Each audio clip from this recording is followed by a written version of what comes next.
본 방송에서 제공하는 투자 정보는 투자 판단에 대한 조언입니다. 방송에서 제공하는 주식의 가치, 가격 상승 및 하락에 대해서는 방송사에서 보장하지 않습니다. 안녕하세요. 오늘장 내일장의 권민정입니다. 한 주를 시작하는 월요일입니다. 오늘 정말로 기분 좋게 출발한 월요일인 것 같은데요. 이 미국의 임금 상승률이 둔화되면서 미국의 긴축 공포감이 다소 누그러지면서 오늘자 좋은 흐름 보여주고 있습니다. 어닝 쇼크에도 불구하고 삼성전자 6만 원대를 복귀하는 모습 나타나고 있고요. 새해 들어서는 처음으로 코스피 2,300선 회복했습니다. 오늘 시장의 주요 상승 포인트로서는요, 이 원달러 환율일 텐데요. 원달러 환율 살펴보시면 7개월 만에 1,240원대로 내려간 상황입니다. 이 경제 지표도 잘 소화해내면서 미국 증시도 강했고요. 실적 시즌 돌입이 되면서 대기업들 어닝 쇼크를 기록하기도 했지만 이 실적 시즌에 대한 눈높이가 낮아지는 상황 보여지고 있습니다. 삼성전자와 LG전자가 실적이 좋지는 않았지만 오히려 외국인의 순매수가 들어오면서 주가는 잘 가는 모습인데요. 이 실적 시즌에 돌입한 만큼 실적, 호실적 기대해 볼 수 있는 종목들 무엇이 있을지 알아보는 시간도 갖도록 하겠습니다. 이 남은 오후장 계속해서 기분 좋은 흐름 이어갈 수 있을지 꼼꼼히 체크해 볼 테니까요. 많은 관심 부탁드리겠습니다.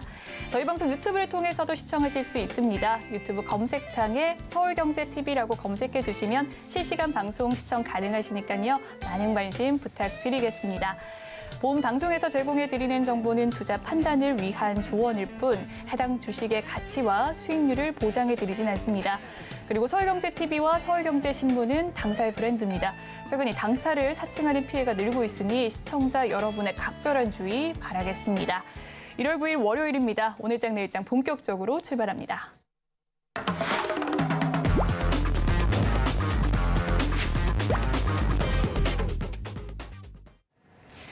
이 시각 보도본부 시간입니다. 오늘은 이지영 기자와 함께합니다. 어서 오세요. 안녕하세요.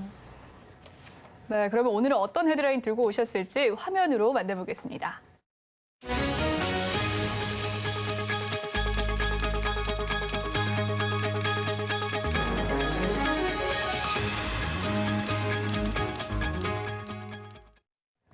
네, 첫 번째 소식입니다. 최저 연 3.7% 고정금리로 이 주택담보대출을 갈아탈 수 있는 안심전환 대출이 지난달 결국 흥행에 실패한 채 돌아갔습니다. 올해에는 실수요자들에게 좀 안심전환 대출보다 더욱더 현실화된 정책이 나온다고요? 네, 맞습니다. 소득 요건이 없는 정책 모기지 상품인 특별보금자리론이 이달 말 출시될 예정입니다. 특별보금자리론은 안심전환대출, 보금자리론, 적격대출 등 복잡하게 나뉘어져 있던 정책 모기지 상품들의 장점을 한데 모은 건데요. 올해 1년간 한시적으로 운영될 예정입니다. 급격한 금리 인상기에 시중금리보다 저렴한 고정금리형 상품을 이용할 수 있게 되고요. 또 대출 문턱을 크게 완화했습니다. 또 소득 요건도 없앴는데요. 기존 보금자리론은 부부 합산 연소득이 7천만 원인 사람들만 이용할 수 있었습니다. 주택가격 상한도 기존 6억 원에서 9억 원으로 늘어났고요. 또 대출 한도는 3억 6천만 원에서 5억 원으로 늘렸습니다. 네, 대출 문턱이 좀 완화된다라는 점 굉장히 좋은 소식인 것 같은데 이 특례 보금자리론은 어떤 목적으로 이용할 수 있나요? 네, 신규 구매를 비롯해서 기존 대출에서 갈아타려는 대환대출, 또 임차 보증금을 돌려주기 위한 대출 목적으로도 특례 보금자리론을 이용할 수 있습니다. 기존 대출자에게만 유리하게 정책 상품 금리 혜택이 제공된다는 형평성 논란이 일자 이제는 대출 용도와 무관하게 같은 금리를 적용해준다는 겁니다. 총 부채 원리금 상환 비율 규제가 적용되지 않아서 대출 한도를 늘리는데도 좀 유용하게 사용될 것 같고요. 또 현재는 1억 원 초과 대출자에게는 DSR이 40%만 제한이 됐었는데 특례 보금자리론에는 이런 제한이 적용되지 않습니다. 기존 보금자리론과 마찬가지로 주택담보대출 비율과 총 부채 상환 비율도 각각 70%, 60% 수준으로 적용될 전망입니다. 금리는 연 4%대가 유력한 상황인데요. 금융위는 좀 더 자세한 내용을 담은 거를 이번 달 안에 발표할 예정입니다. 네, 다음은 보험에 대한 소식 살펴보도록 하겠습니다. 고객이 보험금을 제대로 받지 못하게 하는 불공정 손해사정 행위에 대한 처벌안이 나올 것 같다고요? 네, 맞습니다. 금융위원회는 최근 손해사정 등 실효성이 없는 금지 규정에 대한 과태료 부과 근거를 마련한 보험업법 일부 개정 법률안을 입법 예고했습니다. 손해사정이란 보험에서 손해액을 결정하고 또 보상금을 지급하기 위해서 고객의 손해가 보험 목적에 맞는지를 조사하는 건데요. 보험사와 고객 간의 중립성을 유지하기 위해서 이를 전담하는 손해사정 업체들도 많지만 기존 보험사에서 분해돼서 설립되는 경우도 있습니다.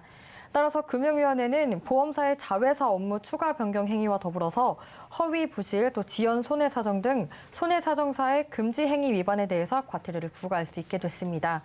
금융위원회는 보험에서 소비자 피해를 주거나 건전성에 영향을 미치는 불공정 행위임에도 또 제재 수단이 없는 사례가 발생해서 과태료를 부과할 수 있는 법적 근거를 마련했다고 이야기했습니다.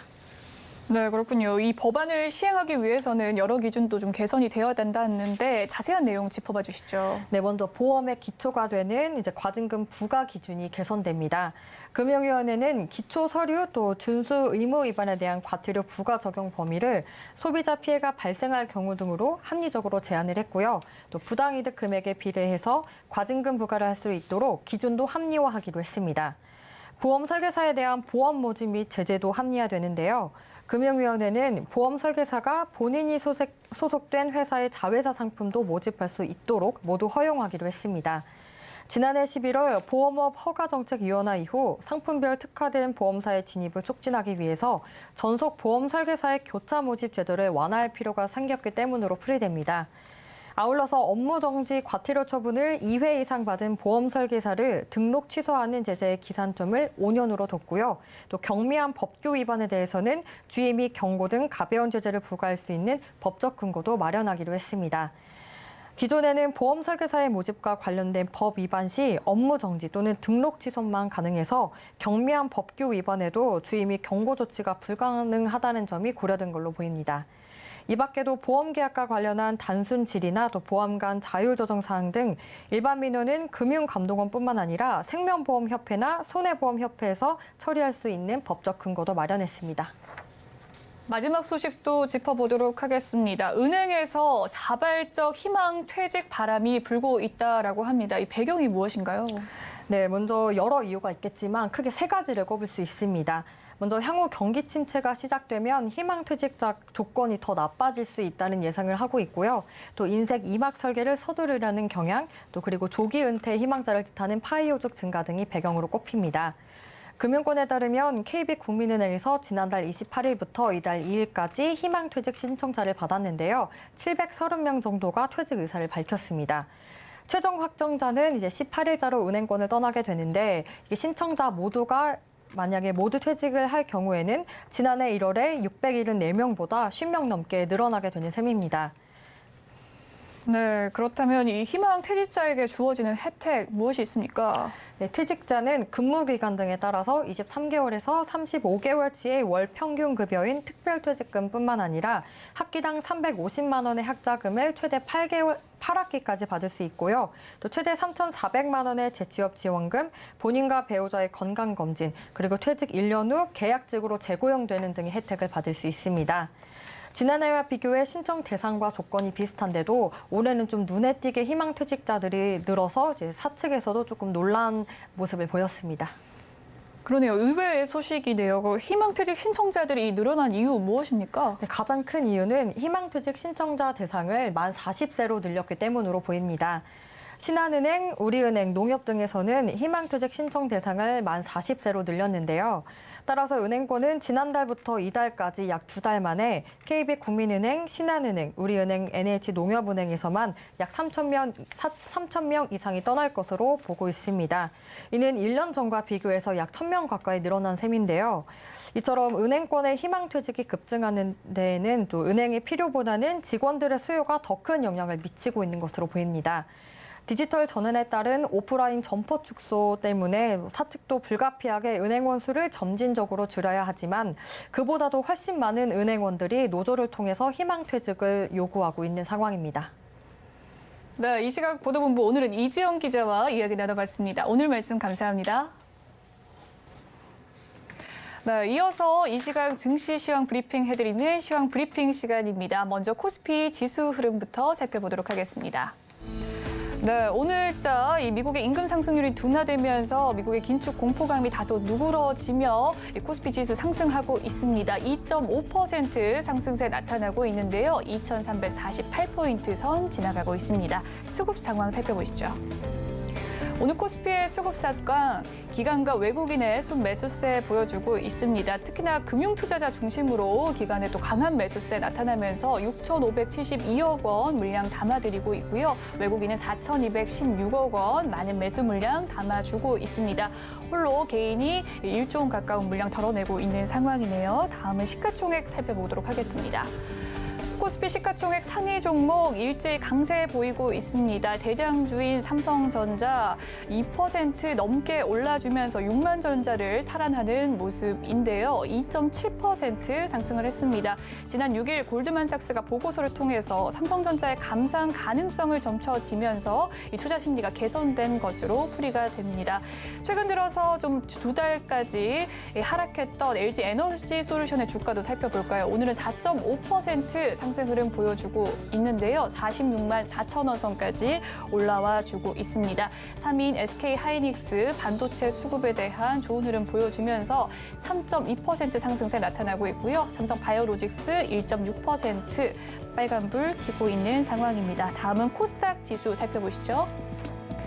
네, 오늘 코스닥 지수 장중에 700선 회복하기도 했습니다. 현재는 고점 살짝 밀리면서 699포인트 선 지나가고 있고요. 1.5%대 강세 흐름 보여주고 있습니다. 수급 상황도 살펴보시죠.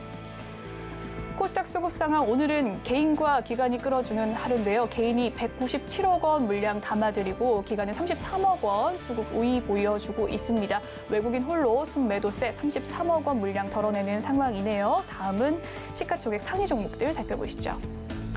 네, 코스닥도 전반적으로 빨간불의 흐름 이어가고 있습니다. 코스닥 게임주와 2차 전지의 강세가 두드러지는 모양새인데요. 2차 전지 관련주 에코프로비엠 2%대 상승세 나타나고 있습니다.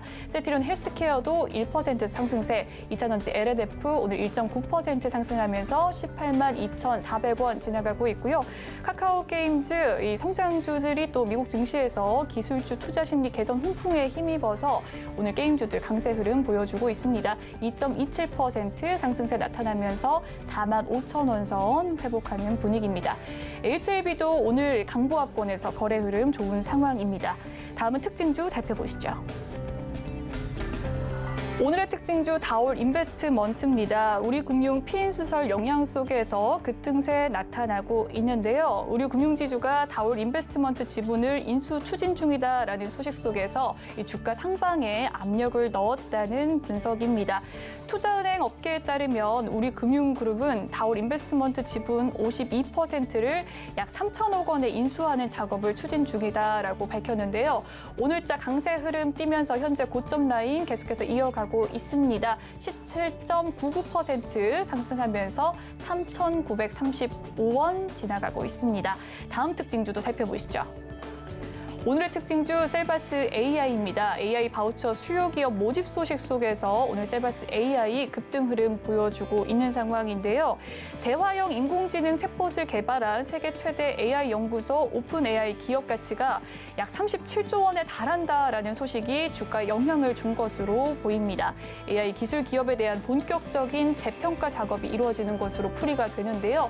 이와 같은 훈풍 소식 속에서 셀바스 AI 14% 상승세 나타나고 있습니다. 장중에는 8,480원 고점을 찍어내기도 했고요. 현재는 8,010원 선 지나가고 있는 상황입니다. 여기까지 이 시각 시황 브리핑 시간이었습니다.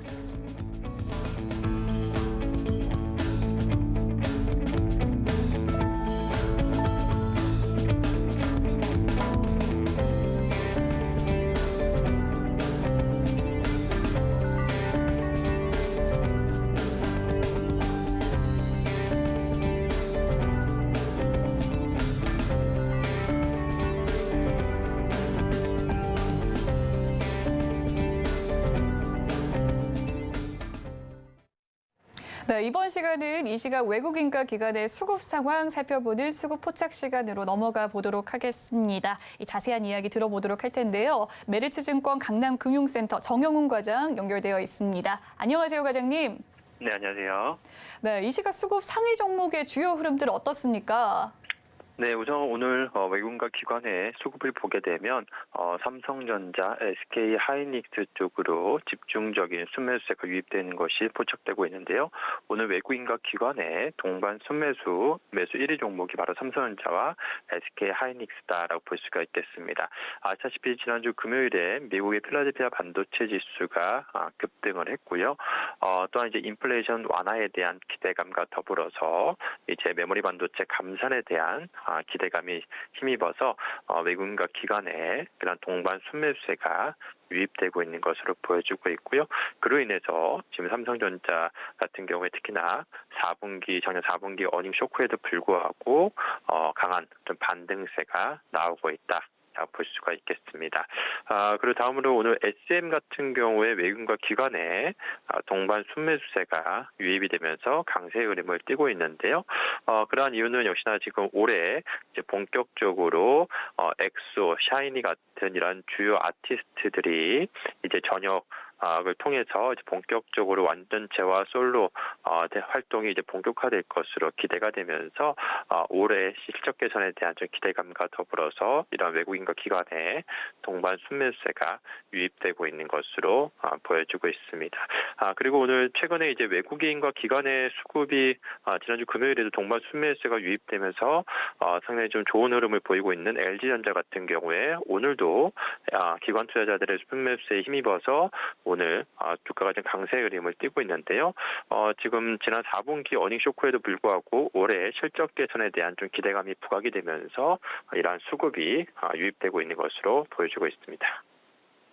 네, 이 시각 수급 특징주 흐름들 살펴봤습니다. 삼성전자와 LG전자 눈에 띄고요. 이제 실적 개선에 대한 기대감도 있다라는 이야기 해주셨습니다. SM 리오프닝 관련주로서 오늘 특징주 이야기를 해주셨네요.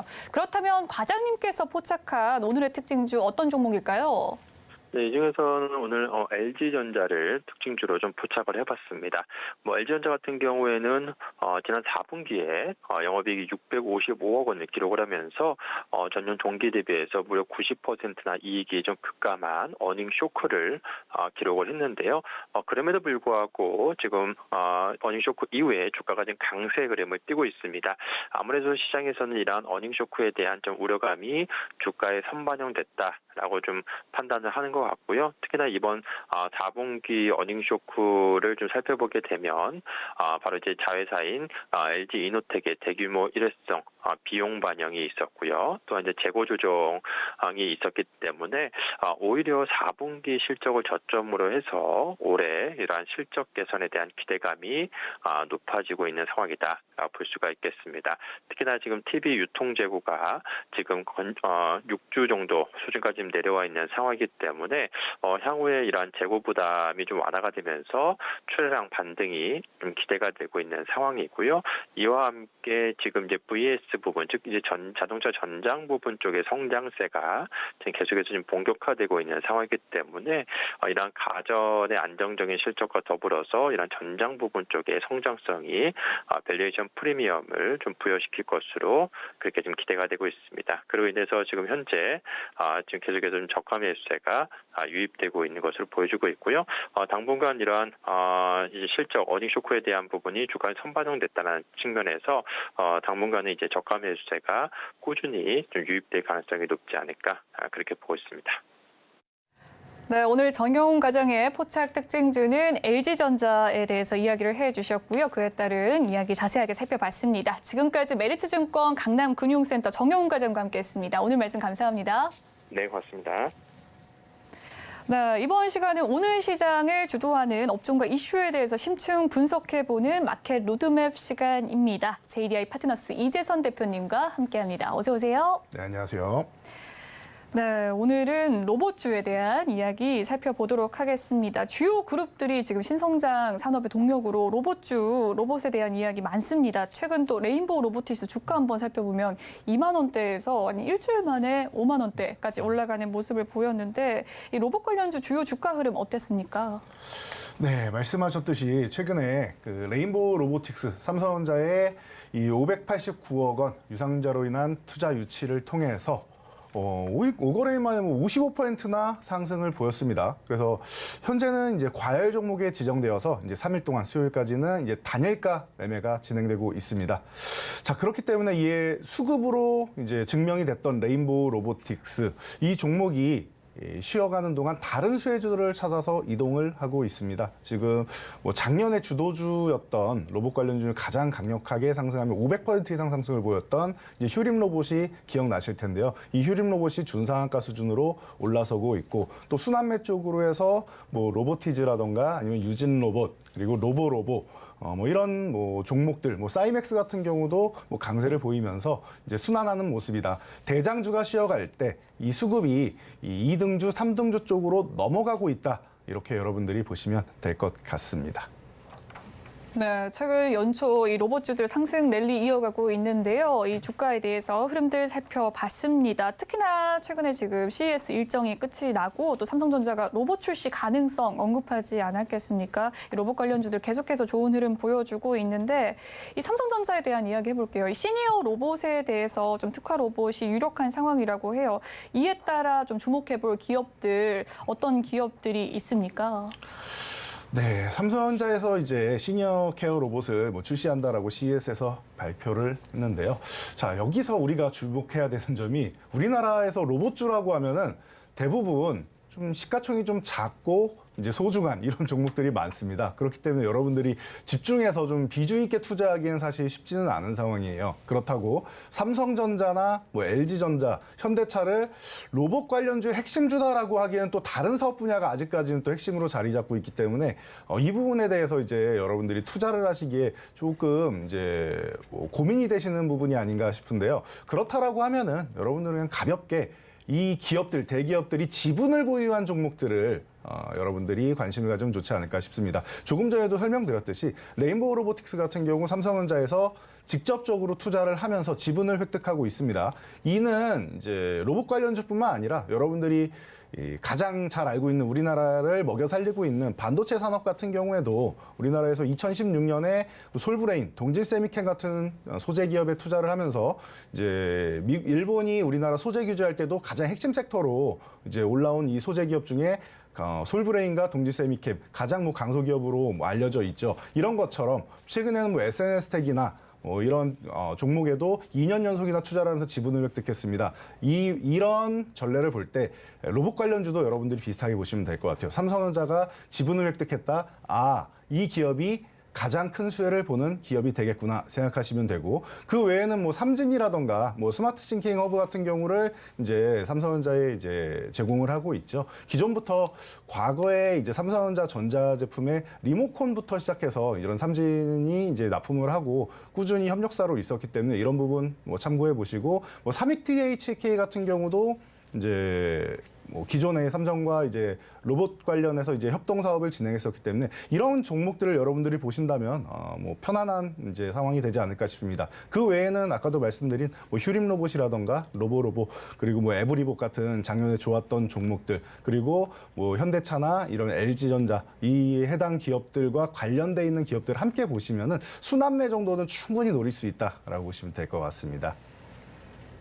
네, 이 삼성전자의 로봇 사업에 대한 투자 확대 가능성 속에서 이와 관련된 기업들 좀 살펴봤습니다. 많은 기업들이 지나간 것 같은데요. 이 최근 로봇주 내에서도 지금 계속해서 인기가 있는 종목이 레인보우 로보틱스입니다. 역시나 좀 삼성전자에게 수혜를 입을 것이다라는 이야기 속에서 올라가는 건데 기보유자도 있을 것이고 또 신규 보유자도 있지 않겠습니까? 신규 접근을 고려하는 투자자 각각 필요한 투자 전략이 있다면요. 네, 레인보우 로보틱스가 너무 많이 상승을 해서 네. 이제 고민되시는 분들이 좀 많으실 텐데요. 이렇게 보시면 될 것 같아요. 지금 단일가 매매를 할 때는 수급이 이 종목에만 쏠리기는 쉽지 않다. 그래서 조금 전에도 두 번째, 세 번째, 2등주, 3등주 쪽으로 이동을 한다. 그리고 과거의 영광을 찾아서 기억을 거슬러 올라가서 수급이 쏠리는 종목들이 나오게 됩니다. 그래서 로봇 섹터들이 전체적으로 한 바퀴 정도는 순환매를 돌 수 있는 상황이 된다라고 보시면 될 것 같습니다. 그래서 레인보우 로보틱스는 지금 수급이 조금 쉬어간다라고 하면 3일 동안 과열 종목이기 때문에 이 구간에는 굳이 매매를 하기보다는 여러분들이 그냥 놔두시는 게 낫지 않나 싶고요. 보유하신 분들 같은 경우는 현재도 나쁘지 않기 때문에 뭐 한 30%, 50% 이 정도는 수익 실현을 하면서 이제 챙겨놓고 보시면은 좀 불안하지 않으실 거라고 봅니다. 그 중에서 이제 본업이 바쁘신 직장인분들이라고 하면은 50%에서 한 70%까지도 좀 적절히 이제 수익 실현을 해놓으시면은 일부 물량만 가지고 가셔도 아마 30% 남으시면은 그 금액은 원금은 회수하고 수익금만 가지고 투자하시는 정도가 되지 않을까 싶습니다. 그래서 이제 편안하게 여러분들이 매매할 수 있는 종목이 아닌가 싶고요. 그리고 신규로 매수를 한다라고 하시면은 여러분들이 이 가격 전략이나 이런 이제 조정 구간을 잘 공략을 하셔야 되는데요. 조정 구간을 노린다라고 하면은 이 종목 같은 경우에는 뭐 한 44,000원 전후 해당 구간 정도까지는 여러분들이 이제 좀 조정을 받는다라고 하면은 가격적인 측면에서 관심 가져보시고 유지가 된다라고 하면은 44,000 구간에서 관심. 만약 이탈을 한다라고 하면 다음 지지선 찾아서 내려가는 것까지 기다리셔야 됩니다. 혹은 44,000원을 다시 회복하는 과정에서 여러분들이 관심을 가져야 된다. 급할 필요가 없습니다, 여러분. 매수는 언제나 내가 원하는 구간에서 하셔야 되지. 이 시장에 끌려다니다 보면 추격 매수가 되고 고점 매수가 됩니다. 그렇기 때문에 매수는 이렇게 급등한 종목을 좀 주의하면서 조정 구간을 잘 살피고 봐야 된다라는 부분, 이 부분 체크하시고요. 그리고 이제 만약에 조정을 받지 않고 추가적인 강세를 보이는 경우도 있습니다. 이런 돌파 매매를 할 경우에는 이제 신고가를 향해서 달려가는 종목이기 때문에 여러분들이 손절 구간만 마이너스 한 2, 3% 정도로 정해놓고 타이트하게 지키실 수 있는 분들, 이런 시간적 여유가 되시는 분들이 돌파 매매 같은 경우도 충분히 가능하다 정도로 보시면 될 것 같습니다. 네, 삼성전자의 투자 소식 속에서 레인보우 로보틱스 현재 투자 과열 종목으로 지정되면서 최근에 굉장한 관심 보여주고 있습니다. 신규 보유자로서는 좀 44,000원 지지 여부를 판단하는 것이 중요할 것 같고요. 기보유자 분들은 좀 차익 매물을 좀 실현해 가면서 투자를 접근하시길 권유해 주셨습니다. 앞서 말씀을 해주셨듯이 로봇 관련주, 뭐 대장주 이외에는 또 다시 2, 3등 주들이 간다라고 이야기를 했는데 지금 대장주 레인보우 로보틱스 인 거죠. 네, 맞습니다. 네, 그럼 2, 3등주는 어떤 종목들이 좀 있을까요? 뭐 오늘 같은 경우를 본다라고 하면은 아무래도 휴림 로봇 작년에 워낙 뭐 좋았던 종목이기 때문에 이런 종목들이 좀 움직이고 좀 뭐 기대감을 갖고 있는 쪽으로는 이제 로보로보 같은 경우도 있고 삼익 HTK 같은 경우도 있고 그리고 우리가 지금 삼성 쪽에 워낙 집중을 해서 그러지 사실 로봇 쪽으로는 LG그룹이 과거부터 좀 집중해서 뭐 클로이 쪽으로 해서 그랬었죠. CES에 뭐 수년간 계속 이제 기술력을 공개하지 않았습니까? 그러다 보니 이 작년에 한덕수 국무총리가 이제 방문했던 이 로보티즈 같은 경우 여러분들이 함께 관심을 가져보시면 그래도 좀 적절한 투자 대안이 되지 않을까, 후발주 쪽으로 노릴 수 있는 대안이 되지 않을까 싶습니다. 네, 1등 레인보우 로보틱스를 제외한 다음 순환매 종목들에 대해서 살펴봤습니다. LG전자가 좀 관심을 가질 수 있는 기업이 로보인가요? 로보티즈라고 로보티즈입니다. 이야기를 해주셨고 또 휴림 로봇과 로보에 대해서 이야기를 해주셨는데 이 종목들 주가 잠깐 좀 살펴볼 수 있을까요? 네, 이 종목들의 주가 동향을 간단하게 살펴본다라고 하면은요. 네. 일단은 뭐 가장 대장인 레인보우 로보틱스를 간단하게만 보겠습니다. 네, 현재 5만 원 선에서 거래 흐름이 보여지고 있는데 5만 1,200원 지나가고 있네요. 네. 네, 그래서 레인보우 로보틱스는 지금 현재 저희가 이 차트를 보면서 보신다라고 하면 방금 51,200원 구간에 이 구간에서 놓여 있습니다. 오늘도 이 과열 종목임에도 불구하고 이 윗꼬리선 그리고 플러스 6% 선에서 움직이는 거 굉장히 수급이 강력하다라고 보시면 될 것 같아요. 이 레인보우 로보틱스가 이제 보시면은 최근에 이렇게 급등을 해서 이제 시가총액 8천억 정도 수준까지 올라온 종목인데 1조도 안 되는 종목인데 거래 대금이 항상 최상위권 5위권 안에 적어도 10위권 안에 랭크되어 있는 걸 본다라고 하면은 이 종목이 모든 수급이 다 쏠리고 있다라고 여러분들이 생각하시면 되고요. 이 구간에서 아까 말씀드렸던 구간이 요 44,000원 구간이죠. 이 구간이 어떤 구간이냐면은 이 기존에 있던 두 번째 요 장대양봉의 중심선 약간 아래 되는 구간입니다. 그래서 44,500원에서 44,000원 구간, 이 구간을 지지해 주는 것이 중요하다라고 말씀드린 것이고요. 이 구간만 유지해 주면 괜찮다. 그리고 고점이라고 하면은 기존에 이 꼬리 위쪽 상단 부분이 있죠. 이 구간을 돌파하는 경우를 말씀드리는 건데 돌파할 경우에는 내가 이 고점 매매 같은 경우는 잘못하면 최고점에서 물릴 수가 있기 때문에 여러분들이 가장 싫어하는 것이죠. 그러니까 시간적 여유 되시는 분들만 돌파할 때 매매를 하시고 만약 한 2, 3% 정도 밀리면은 그냥 손절한다라는 생각으로 접근하실 수 있다. 이렇게 보시면 되고요. 자, 오늘 핵심 2등주 중 하나인 이제 휴림 로봇 같은 경우 보시면은 작년에 이 종목이 너무나도 500%가 넘는 상승률을 보였습니다. 네. 그래서 작년에 대장주를 있었고 최근에 계속 휴식을 취하고 있었는데 이런 이슈를 맞이해서 최근에 아예 거래량 자체가 없었어요. 그런데 레인보우 로보틱스가 쉬자마자 거래량이 폭발적으로 증가하는 수준이 아니죠. 2배, 3배 정도가 아니라 폭발적으로 늘어나고 있습니다. 아직 장중인데도 불구하고요. 그렇다라고 하면 현재 지금 저항을 받고 있는 이 2,200원 구간,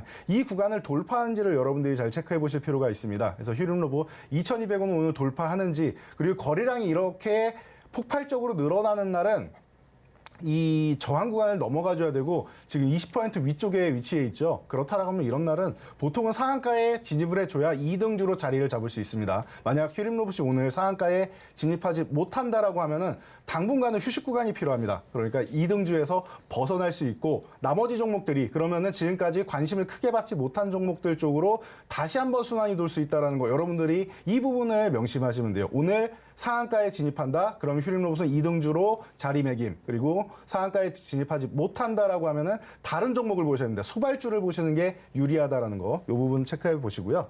자, 로보티즈 같은 경우는 제가 LG그룹에서 핵심이다라고 항상 말씀드리는 게 로보티즈, 로보스타가 있는데 보시면은 지분 관계만 보셔도 여러분들이 LG전자가 이제 대체 제주주로서 위치해 있고 항상 이제 우리나라에서 로봇 얘기가 나올 때마다 핵심으로 기술력을 이제 인정받고 있는 기업이기 때문에 오죽하면 국무총리가 이제 한 기업을 혹은 2개 기업을 집어서 네. 갈 때 이 기업을 방문하겠습니까? 그만큼 이제 국가에서도 정부에서도 정책 사업을 펼칠 때 염두에 두는 기업이다라고 생각하시면은 삼성은 이 삼성이라는 기업의 네임밸류로 해서 투자에 대해서 그 수혜를 받는 레인보우 로보틱스가 있다라고 하면은 정부에서 핵심을 갖는 정부 정책 수혜주로서 로보티즈가 또 핵심이 될 가능성이 충분하다. 지금 거래량을 보시면은 휴림 로봇은 폭발을 했는데 로보티즈 같은 경우는 아직 전일보다 조금 더 나은 수준 정도에서 마감을 하겠죠. 거래 대금이나 거래량이. 그렇다라고 하면 아직까지 이쪽으로 수급이 넘어오지 않았다라는 거예요. 3% 정도 강세? 이 정도로는 사실 강세라고 보기에는 굉장히 미비하고 소박한 거 아닌가 싶습니다. 그렇다면 추후에 만약에 휴림 로봇이 아까 말씀드렸듯이 상한가에 들지 못한다라고 하면 로보티즈 같은 경우가 한번 장대 양봉을 세워주면 수급이 이동하는 방향도 여러분들이 충분히 고려해 볼 만하다라는 것. 그 외에 아까 말씀드렸던 로보로보 간단하게만 보여드리면은 로보로보 같은 경우도 오늘 3.85% 상승하면서 장중에는 그래도 15% 가까운, 아니 8% 가까운 상승을 보였는데요. 자, 이 구간에서 이제 7,500원 구간을 최근에 계속 돌파를 못하고 있어요. 로보로보는 7,500원을 넘어가는 로보로보와 7,500원을 넘어가지 못하는 로보로보, 이 두 가지로 그냥 구분해서 보시면 될 것 같습니다. 네, 마지막으로 이 로봇 관련주들 종목 선별 전략이 있다면요. 탑픽 종목까지 제시해 주시면 감사하겠습니다. 로봇 관련주들 이제 종목 선별 전략은 간단합니다. 거래 대금이 집중되는 종목만 보셔야 됩니다. 아까도 말씀드렸듯이 이 로봇 관련주들은 대기업에서 투자해서 대기업을 우리가 로봇 전문으로 삼성전자를 사실 로봇주라고 보지는 않지 않습니까? 그렇기 때문에 이 관련주를 보면 시가총액이 대부분 작고 소중한 아주 이런 종목들이 많기 때문에 레인보우 로보틱스나 최근에 급등해서 8천억 정도, 이제 1조 원을 이제 노려볼 수 있을 종목이 되는 정도 수준이고 대부분 작습니다. 그렇기 때문에 거래 대금이 집중되는 종목, 거래 대금이 작으면 어떻게 되느냐? 단기 트레이딩 세력이 오후장에 해당 종목을 팔고 떠나게 되면은 윗꼬리가 길게 달리면서 피레침 모양처럼 되는 경우 많으시죠. 특히 직장인분들, 본업 있으신 분들 잠깐 미팅하고 왔는데 분명히 나는 수익권이었는데 갔다 왔더니 손실 전환되는 경우 많이 보셨을 겁니다. 혹은 수익을 모두 내주는 경우 많이 보셨을 텐데 그런 경우에 바쁘신 분들 제가 매매 자제하십시오라고 말씀드려도 어차피 매매하실 거 알고 있습니다. 그렇기 때문에 투자 전략을 그러면 조금 더 빠르게 청산하는 전략으로 세우시면 좋을 것 같습니다. 그래서 내가 바쁜 업을 종사하고 있다라고 하면은 적절히 수익 날 때마다 분할 매도로 30%, 50% 적절히 수익 실현하시고, 그리고 회의를 들어간다라고 하면은 원하는 가격 구간에다가 여러분들이 미리 매도를 좀 걸어 놓으시면은 스탑로스 기능 같은 경우도 요즘 발달돼 있으니까 그렇게 활용을 하셔서 미리미리 이제 걸어 놓으면서 분할 매도 전략을 하시면은 좀 유리하다라고 보시면 될 것 같습니다. 네, 마지막으로 로봇주 투자 전략까지 이야기 나눠봤습니다. 지금까지 JDI 파트너스 이재선 대표님과 이야기 나눠봤습니다. 오늘 말씀 감사합니다. 감사합니다.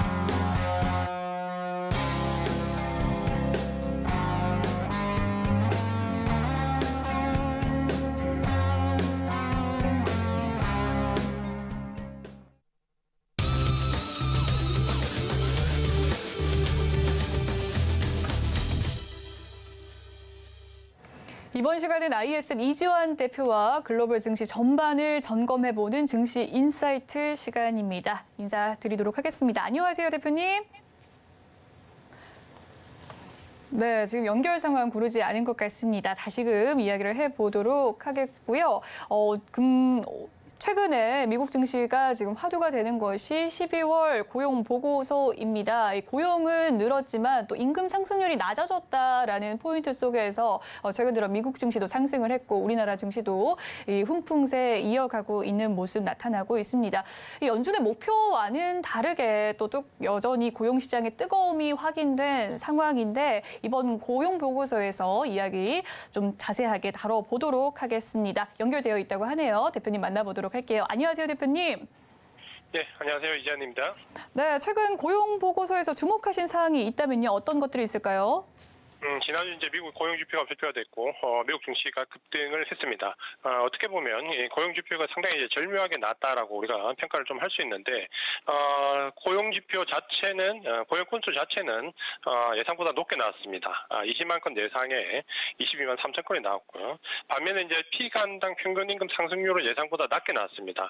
0.4% 예상을 했는데, 0.3% 나왔고, 전년비로해서는 5.6% 예상했는데, 4.6%로 예상보다는 좀 낮게 나왔습니다.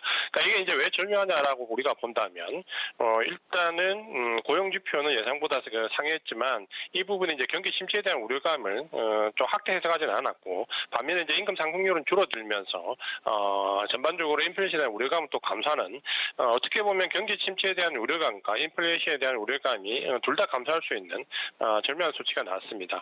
그러니까 이런 부분이 이제 증시에 반영이 되면서 미국 증시가 급등했는데 여기서 이제 우리가 한번 생각해봐야 될 부분은 지표에 대한 해석입니다. 그러니까 지금 현재 그 연초의 장에 들어오면서부터 작년과는 좀 다르게 지표에 대한 해석이 조금 달라져야 된다라는 부분을 말씀을 드리고 싶은데 작년 같은 경우는 인플레이션에 대한 우려감, 그러니까 여기가 가장 핵심 모멘텀이었다고 우리가 파악을 할 수 있습니다. 그렇게 본다면 지표가 좋게 나오면 오히려 이제 인플레이션 우려감을 촉발시키고 이게 연준의 강경한 대응으로 이어지면서 지수가 급락하는 그런 모습을 보였다면 우리가 이제 올해는 역으로 생각하면 과연 고용 지표가 나쁘게 나왔을 경우에 그렇다면 작년처럼 그 증시가 상승할 수 있냐라는 부분을 본다면 오히려 이제 경기 침체 우려감이 더 확대될 수 있다.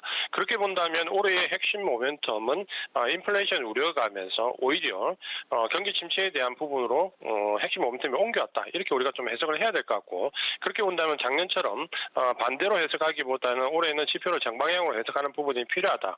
그렇게 본다면 이번에 나왔던 그 고용 지표는 어떻게 보면 이 두 가지를 모두 충족시킬 수 있는 상황이기 때문에 미국 증시에 급락이 들어왔다. 이렇게 해석을 하시면 될 것 같습니다. 다만 이제 우리가 여기서 좀 봐야 될 부분은 고용지표에 대한 그 해석이 지난주에 이제 목요일 날은 좀 엇갈리게 나왔고 금요일 날은 좋게 나오면서 이 부분이 이제 그 한 번씩 교차했기 때문에 실제로 이제 추세와 이어지는 부분에 대한 해석은 아마 이번 주까지 좀 확인이 필요할 것 같다.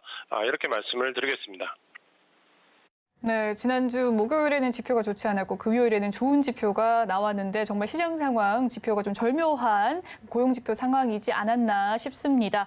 또 지표에 대한 해석의 시각이 좀 달라져야 된다라는 말씀을 해주셨는데요. 전방위적인 지표 분석이 중요할 것 같습니다. 현지 시간 6일이죠. 미국 증시 상승 마감하는 모습을 보였는데 또 특히나 이번 주 12월에 CPI가 발표될 예정으로서 변동성이 보일 것으로 관측이 되고 있습니다. 대체적으로 전년 동기 대비 좀 둔화할 것이다라는 이야기가 많은데 세부 내용 어떻습니까? 우리가 이제 12월 달에 발표됐던 CPI 내용을 보면 좀 변화가 많이 좀 감지가 되었습니다.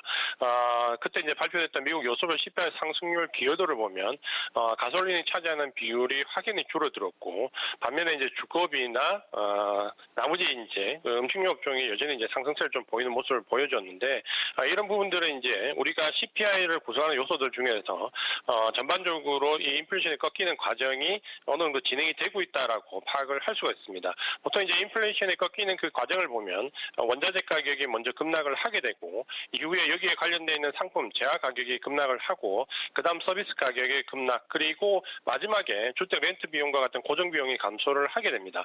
우리가 12월 달 발표됐던 CPI 내용을 보면 원자재 가격과 상품 가격의 하락은 이전과 이제 동일하게 감소치가 좀 보였고 특히 이제 우리가 좀 주목해봐야 될 부분은 서비스 관련된 지표의 하락이었는데요. 서비스 관련되어 있는 CPI 요소들이 대부분 0.5%에서 0.7% 사이에서 감소하면서 인플레이션 그 우려감을 상당히 많이 감소를 시켰습니다. 특히 주택 렌트 비용과 같은 고정 비용은 인플레이션 우려감이 감소를 하더라도 3개월이나 6개월, 1년 단위의 연간 계약이나 월간 이상의 계약이기 때문에 가장 늦게 CPI에서 감소하는 요소인데 지난달 12월 달에 그 0.2% 정도 처음으로 감소하면서 주택 렌트 비용도 감소하는 모습을 보였습니다. 이렇게 본다면 우리가 12월 달에 발표됐던 CPI는 원자재와 상품 가격의 하락, 그리고 더 나아가서 서비스 가격과 주택 렌트 비용과 같은 고정 비용의 감소까지 나왔기 때문에 상당히 긍정적으로 해소를 할 수 있습니다.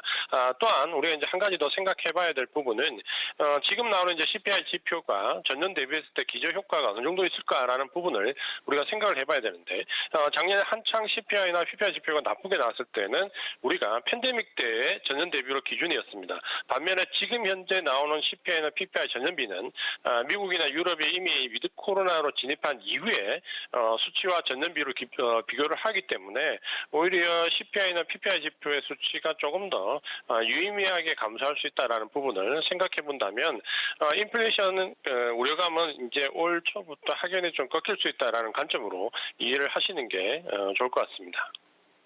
네, 전반적인 CPI 이 지표가 좀 전년 대비 하락할 것으로 기조가 점쳐지고 있는 가운데 또 고정 비용의 감소 여부 굉장히 중요한 것 같습니다. 주택 렌트가 감소하는지 또 주목을 해봐야 된다라는 말씀을 해주셨고요. 시장 전반적으로 인플레이션에 대한 우려는 조금 완화될 수 있다라는 긍정적인 해석해 주셨네요.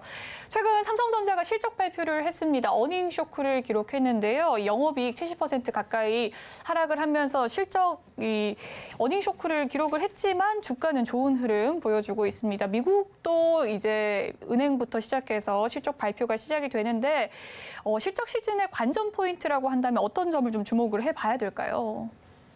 그리고 이제 지금 이제 삼성전자 실적 발표를 보신 분들도 의아하게 이제 생각하실 수 있는데 오히려 실적이 그 최악의 시점이 나왔는데 불구하고 주가는 바닥을 잡고 반등을 하고 있습니다. 그러니까 삼성전자의 이런 실적 발표의 흐름을 본다면 사실 이제 처음 보시는 분들도 계시겠지만 우리가 지난 2018년 4분기, 2019년 1분기 때의 반도체 사이클과 거의 흡사한 움직임을 보이고 있습니다. 그러니까 그때도 2018년 4분기 실적이 상당히 안 좋게 나왔고 2019년 1분기에 시설 투자 감소를 통한 공급이 감소할 수 있다라는 부분이 대두가 됐는데 주가는 1월부터 뛰기 시작했는데 이번에도 그와 유사한 형태의 흐름을 좀 보여주고 있습니다. 결국 이제 실적을 받아들이는 부분에서 시장이 어떤 반응을 보이느냐, 안 좋은 실적 가이던스가 하향 조정됨에도 불구하고 이걸 바닥론으로 볼 것이냐 아니면 경기 침체가 본격적으로 대두된다라는 관점을 볼 것이냐 이 두 가지 해석이 극명하게 아마 다르게 적용이 될 것 같습니다. 현재는 이제 삼성전자 실적 발표를 놓고 이 바닥론에 가깝게 접근을 하고 있는데 우리가 이제 생각해봐야 될 부분은 과연 이제 이런 삼성전자와 관련되어 있는 반도체 사이클이 전반적인 시장의 입지를 대변하느냐 아니면 지난 2019년처럼 반도체에 국한돼서 나타나는 현상이냐 있다라는 부분은 조금 더 확인이 필요할 것 같습니다. 삼성전자가 실적이 상당히 안 좋았지만 그 모멘텀으로 본다면은 뭐 세액 공제가 확대된다거나 혹은 자본 지출이 36조 원에서 32조 원으로 감소되면서 시설 투자가 나오는 것이 아니냐, 공급 감소가 이루어진 것이 아니냐라는 기대감, 이런 부분들이 모멘텀으로 좀 맞물려 있기 때문에 이런 전반적인 부분이 다른 섹터에도 적용이 될 것이냐라는 부분은 아무래도 이번에 좀 확인이 필요할 것 같습니다. 그러니까 1월 달에 주가 등락을 본다면은 작년에 굉장히 시장 상승을 이끌었던 기계나 방산이나 조선 같은 이런 업종들이 급락이 상당히 크게 나왔고요. 반면에 실적이 상당히 안 좋을 것이라고 예상했던 자동차나 반도체, 그리고 중국 관련된 소비주는 오히려 낙폭 과대 형태에서 급등하는 모습을 보여주고 있습니다. 그러니까 이런 부분들을 본다면은 결국 시장 반응이 바닥론이냐 아니면 경기 침체 대두론이냐, 현재 연초는 바닥론으로 접근하는 부분이 많고 여기서 이제 중요한 부분은 시장에 대한 반응인데. 결국 이런 바닥론이냐 경기 침체론이냐의 이 반응은 외국인이 가장 키를 쥐고 있다라고 보셔야 될 것 같고요. 최근에 이제 그 배당락 이후에 외국인들이 연초에 들어오면서 상당히 공격적으로 하루에 3천에서 5천억 정도의 매수를 하면서 이런 바닥론의 힘을 버티고 있다. 결국은 이런 외국인의 수급이 이어지는 바닥론이 언제까지 지속될 것이냐를 보고 판단하시는 게 좀 좋을 것 같고, 경기 침체에 대한 부분은 우리가 전반적으로 올 한 해 계속 안고 가야 되는 부분이지만 이 경기 침체가 주가의 급락으로 이어질 것이다라는 부분은 우리가 조금 더 생각을 해볼 필요가 있고, 이전의 경기 침체 사례에서도 주가가 반드시 급락한 건 아니다라는 관점을 일단 전반적으로 이해를 하고 시장을 좀 객관적으로 보시는 게 좋을 것 같습니다. 네, 글로벌 4분기 실적 시즌 기간입니다. 이 실적 시즌에 앞서서 또 주목할 상황과 요인에 대해서 이야기를 해주셨습니다. 역시나 주목할 부분은 외국인의 수급이 주요 키다라는 이야기 속에서 그럼에도 불구하고 시장 반응 현재는 좀 바닥록에 가깝게 기울이고 있는 상황입니다. 증권가가 대부분 올해의 증시 추이를 봤을 때 상저하고 가능성을 제기를 했습니다. 특히나 1, 2분기 좀 고비가 될 것이다라는 이야기가 많은데 이번 주 좀 어떤 대응 전략을 수립하면 좋을까요? 이 상저하고에 대한 부분은 이제 대부분 비슷한 시각을 좀 유지하고 있는데, 문제는 이 상저라는 이 저가 과연 이제 연초에 나올 것이냐 아니면 이제 1분기 끝자락에 나올 것이냐를 놓고 상당히 이제 갑론을박이 좀 많습니다. 그리고 이 저가 이제 경기 침체 정도가 어느 정도냐에 따라 가지고 주가의 등락이 어느 정도 그 진폭을 보일 것이냐, 여기도 상당한 논란이 있기 때문에 결국 이제 이런 부분들은 경기 침체 정도에 따라서 대부분 이제 결정이 될 부분이기 때문에 미리 방향을 예상하거나 혹은 진폭을 예단해서 접근하는 부분에 올해는 가장 위험한 전략이 좀 될 것 같고요. 그런 점에서 본다면 지금은 방향에 대한 예단보다는 수급을 일단 쫓아가는 게 연초는 우선이다. 그렇게 본다면 연초의 전략은 펀더멘탈이나 모멘텀보다도 수급을 쫓아가는 전략이 상당히 유효해 보입니다. 물론 이제 수급의 주체는 오늘도 마찬가지인데 외국인과 연기금 투신이 세 주체가 모두 다 매수하면서 시장에 사실 수급만 놓고 보면 상당히 좋은 모습을 좀 그려주고 있습니다. 여기에 이제 반등이 나왔던 부분이 그동안 이제 낙폭이 컸던 반도체나 중국 관련되어 있는 소비주, 그리고 최근에 이제 모멘텀이 붙었던 은행주, 이쪽이 이제 주도주가 되면서 시장을 좀 강하게 밀어올렸고, 오늘은 반대로 이제 그동안 낙폭이 좀 단기적으로 컸던 연말 연초에 낙폭이 컸던 기계나 방산이나 2차전지 같은 섹터들이 공매도 한매에 의해서 상당히 급등하는 모습을 좀 보여주고 있습니다. 그러니까 이 두 가지를 놓고 우리가 어떻게 해석해야 되냐면, 결국 이제 오늘 공매도 한매가 들어와서 올라가는 종목들은 추격을 해서는 안 될 것 같고요. 공매도 한매 종목들 중에서 실제로 주도주로 나설 수 있는 종목은 좀 제한적일 것 같다. 그렇게 본다면 오늘 살짝 이제 쉬어가는 모습을 조금 보이지만 여전히 반도체나 중국 관련되어 있는 소비주들 그리고 은행주 위주로 눌림목을 공략하는 전략이 지금은 상당히 좋을 것 같다라는 판단을 지금 하고 있습니다.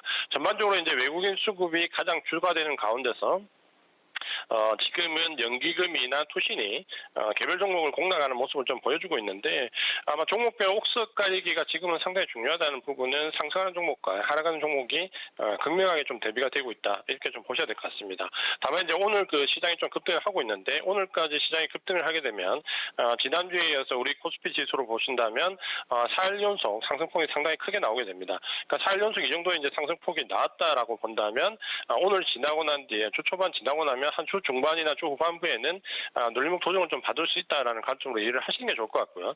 여기서 이제 추가 상승이 좀 강하게 이어지더라도 아마 주 중반 이후에 눌림목은 추가 상승을 하기 위해서라도 좀 나올 것 같습니다. 그렇게 본다면 오늘 굳이 공매도 한매에 의해서 상승한 종목들을 추격하기보다는 먼저 상승했던 반도체나 중국 관련 소비주들 혹은 은행주 같은 종목들을 주 중반 이후에 눌림목에서 기다렸다가 매수한 전략이 지금은 좀 유효해 보입니다. 그래서 이번 주는 주 초반에 좀 기다렸다 주 후반 눌림목을 공략하는 모습을 보시고 공매도 한매로 인해서 급등하는 종목보다는 먼저 시장을 이끌었던 반도체나 중국 관련된 소비주들, 은행주 위주로 주도주를 압축해서 보는 전략이 좋겠다. 이렇게 말씀을 드리겠습니다. 네, 이번 주 장 투자 전략까지 살펴봤는데요. 이제는 미리 방향성을 좀 예상하는 것보다는 수급을 쫓아가자라는 이야기를 해주셨습니다. 이 주 초반은 좀 관망세로 기다렸다가 주 후반에 눌림목에서 이 매수를 해주시길 권유해 주셨는데요. 지금까지 ISL 이지환 대표님과 이야기 나눠봤습니다. 오늘 말씀 감사합니다. 고맙습니다. 본 방송에서 제공해드리는 정보는 투자 판단을 위한 조언일 뿐 해당 주식의 가치와 수익률을 보장해드리진 않습니다. 그리고 서울경제TV와 서울경제신문은 당사의 브랜드입니다. 최근 당사를 사칭하는 피해가 늘고 있으니까요. 시청자 여러분의 각별한 주의 바라겠습니다. 오늘 준비한 소식은 여기까지고요. 잠시 후 마감인방 60분의 승부도 많은 시청 부탁드리겠습니다. 저희는 내일 다시 찾아뵐게요. 시청해주신 여러분 고맙습니다.